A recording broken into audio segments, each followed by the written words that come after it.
berhubungan dengan para salatin adh-dhalamah, para pejabat yang zalim.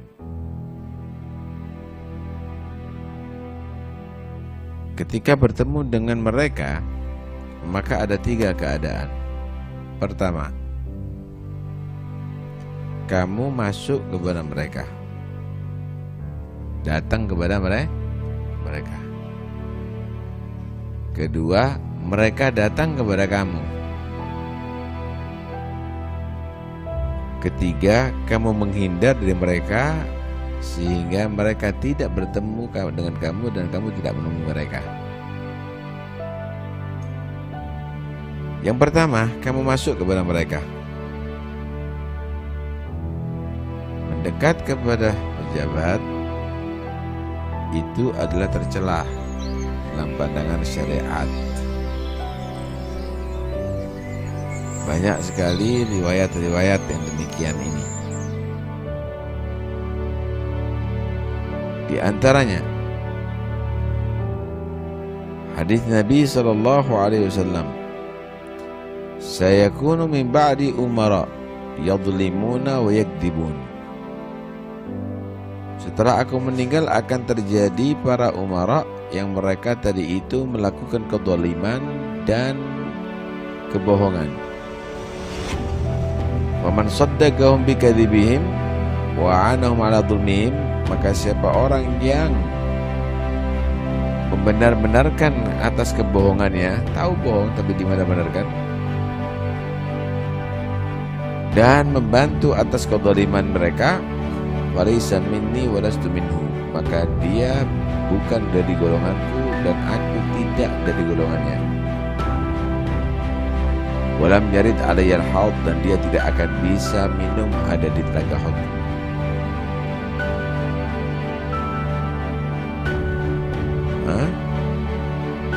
Panjang sekali. Ada satu hadis juga Nabi menyatakan, abghadul qurra illallah azza wa jal alladzina yazuruna al-umara. Tokoh agama yang paling dibenci oleh Allah yaitu yang selalu mereka tadi itu datang kepada umara. Riwayat yang lain juga Nabi menyatakan, al-ulama'u umana'ur rusul ala ibadillah ma lam yukhalitu sultan. Para ulama itu adalah pembawa amanat para rasul terhadap hamba-hamba Allah, dengan catatan mereka tidak berlebur dengan umara. Fa in fa'alu dzalika faqad khana rasul. Kalau melakukan itu berarti telah berkhianat terhadap para rasul. Wahdharuhum wa'taziluhum. Kamu harus berhati-hati dan waspada terhadap orang demikian, hindari mereka. Banyak sekali hal yang demikian.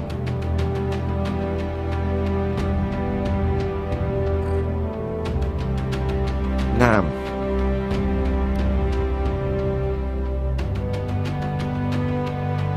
jika kamu tadi itu memang harus dipaksa untuk masuk,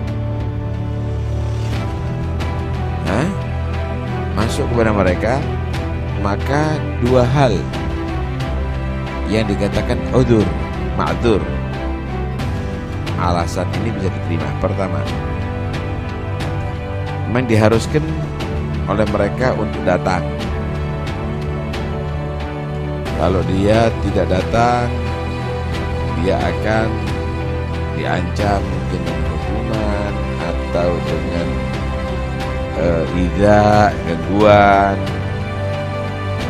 atau akan membuat fasad, atau akan membuat kerusakan moral atau kerusakan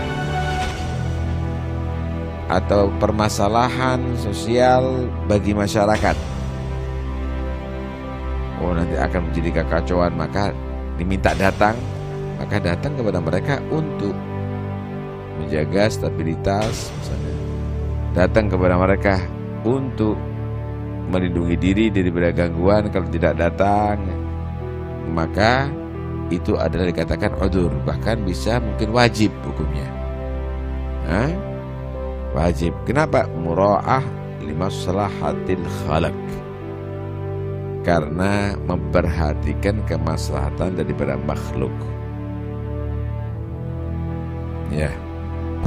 Yang kedua, datang kepada mereka untuk melindungi orang-orang atas kedolimannya, atau melindungi atas kedoliman dirinya. Mungkin mau nasihati, mungkin mau mengingatkan, mungkin mau membela, mungkin minta keringanan. Silahkan, boleh, dengan syarat jangan berbohong dan jangan ngobrol pujian.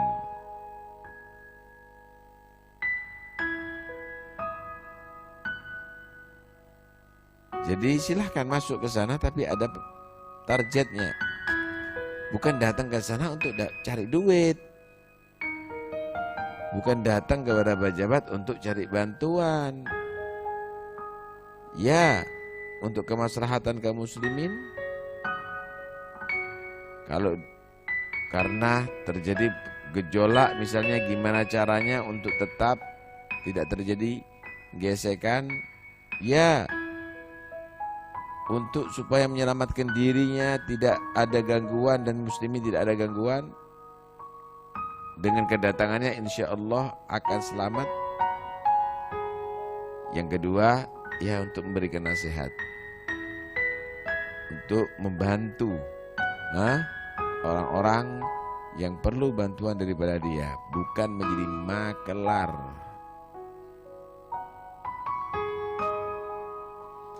Yang kedua, sultan datang berziarah, silahkan datang, nggak ada masalah. Kalau memang misalnya jika dia itu datang dalam sambutannya dibuat biasa, nggak perlu dimeriahkan, nggak perlu bangun, dan itu tidak berbahaya karena memang sultannya adalah orang yang soleh, pejabatnya orang yang soleh, maka al-afdal al-aula melakukan itu semuanya, nggak perlu bangun. Sebagaimana Syekh Abdul Qadir Jilani, kalau kedatangan umara, amir, beliau tidak langsung keluar. Amirnya datang, baru dia keluar. Kenapa? Untuk menghindari ketika dia duduk untuk bangun kepada dia.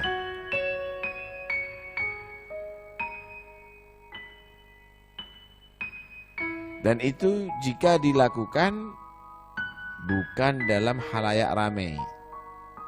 Tapi kalau ada di halayak ramai, boleh bagi dia untuk menghormati sewajarnya, tidak boleh berlebihan. Bangun, menghormati, salaman misalnya, nggak ada masalah.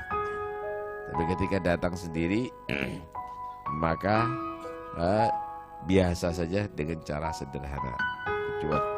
Kecuali kalau dalam acara. Naam. Idza ja'akum karimu qaumin fa akrimu. Jika ada orang yang terhormat datang kepada kamu, sekalipun orang itu mungkin kurang bagus, maka tetap tugasnya kamu adalah menghormati dia. Tetapi dalam pertemuan dengan dia, jangan lupa untuk memberikan nasihat dan bimbingan dan mengingatkan atas hal yang mungkin sudah dilakukan atau akan dilakukan oleh si amir tadi itu.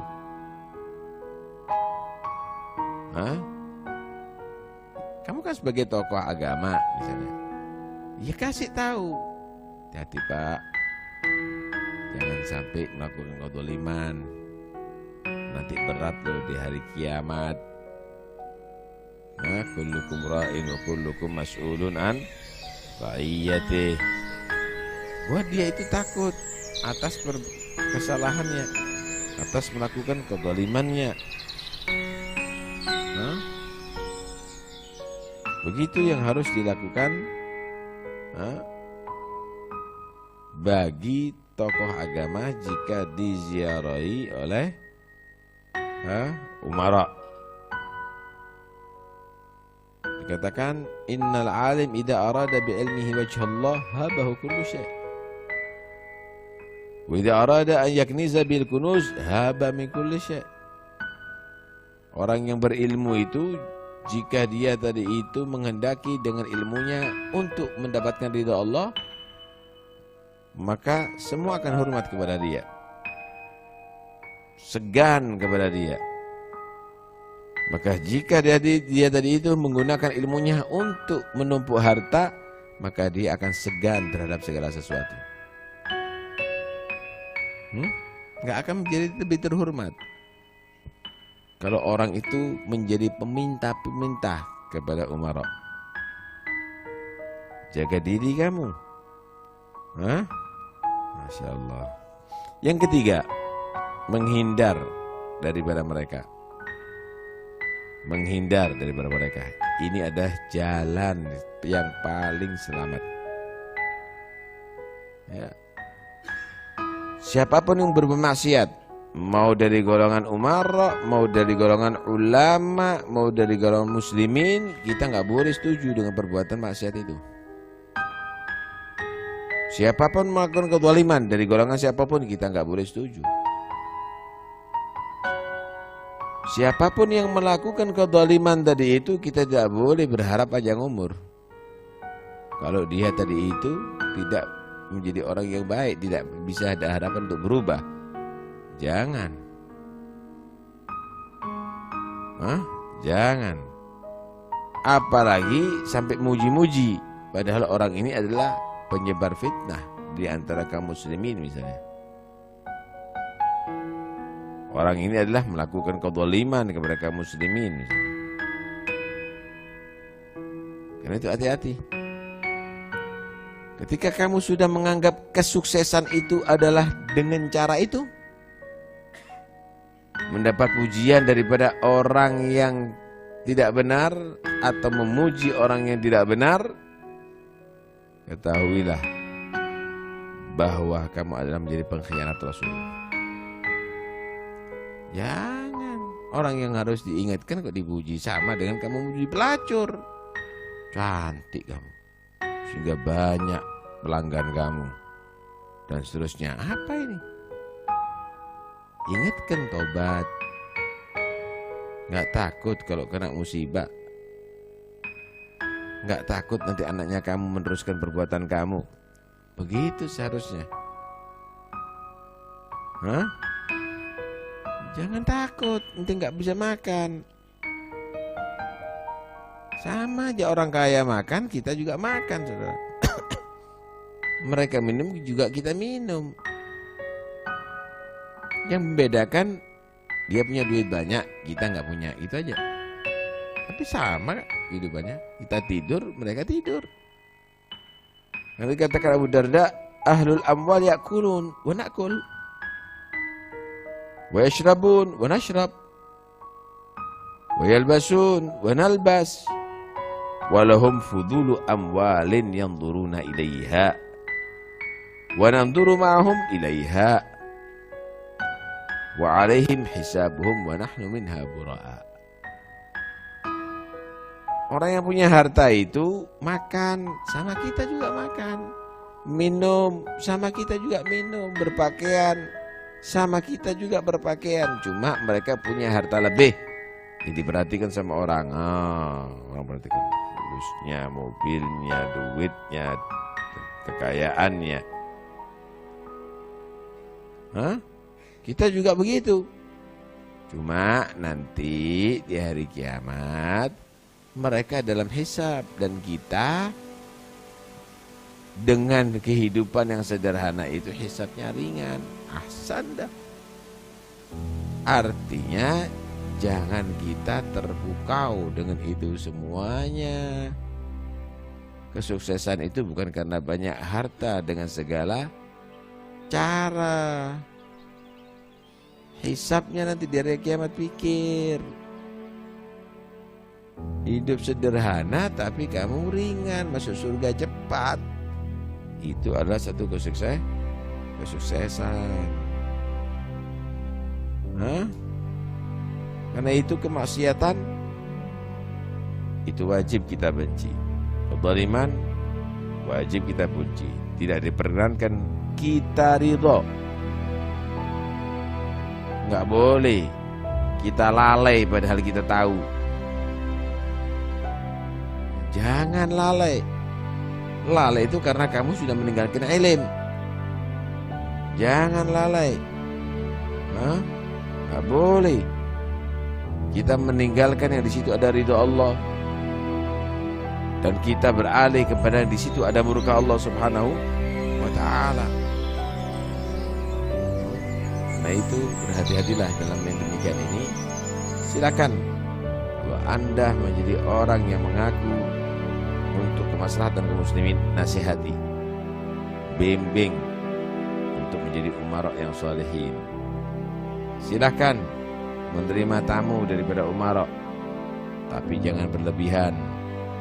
Jangan seakan-akan kamu menganggap mereka adalah orang yang suci, sehingga kalau perlu kamu pakai rebana untuk menyambutnya. Biasa aja, hormati sesuai dengan martabatnya, tapi jangan lupa untuk menyelipkan nasihat-nasihat untuk mereka tidak melakukan kebodohan kepada rakyat. Paling selamat tidak datang kepada mereka dan tidak didatangi mereka, sehingga kamu tidak terfitnah dunia. Apalagi misalnya bangun sana bangun sini datangi dengan orang yang berkepentingan untuk berpolitik, kesannya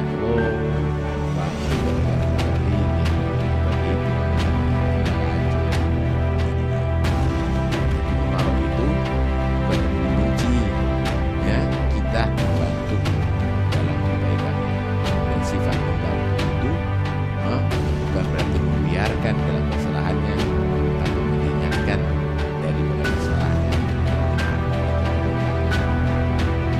Umarok itu bukan untuk ditinggal, tapi umarok itu seperti obat. Obat itu harus kita sediakan. Ketika kita sakit, kita ambil obat seperlunya untuk supaya kita sehat. Umarok juga begitu. Mereka tadi itu kita harus gunakan ketika kita memerlukan. Kalau umarok dijadikan seperti makanan pokok, itu nggak benar. Akhirnya kamu akan makan segala-galanya daripada itu semuanya. Jangan-jangan hartanya kaum muslimin yang kamu makan nantinya. Karena itu kerja kalau jadi dai, kerja kalau jadi ustadz, kerja kalau jadi orang alim, sehingga kamu tadi tidak mengharapkan pemberian daripada orang-orang. Lihat para anbiya, mereka bekerja. Rahimahullah akhi Dawud karena yakun min amali yadi, wa akhi Zakaria karena najjaro. Bagaimana Nabi Dawud, walaupun dia orang terhormat, jabatannya tinggi, tapi dia tidak mau makan kecuali dari hasil kerjanya, bukan hasil pemberian. Itu dikasih senang. Apa bedanya dengan pengemis? Jadi harga diri harus lebih mahal daripada hartanya kamu, daripada kekayaan kamu. Dan insyaallah orang yang bisa menaruh posisi kita dan harga orang lain, jelas semuanya pada posisi masing-masing. Bagaimana posisinya umara dalam mengatur masyarakat, bagaimana posisinya ulama dalam membina umara dan masyarakat, bagaimana masyarakat yang sekiranya bisa membantu kesuksesan umara dan bisa taat kepada ulama, sehingga seimbang, balance. Itulah yang namanya kestabilan dalam sosial, yang akan bisa menjadi kenikmatan, kedamaian, kerukunan nantinya.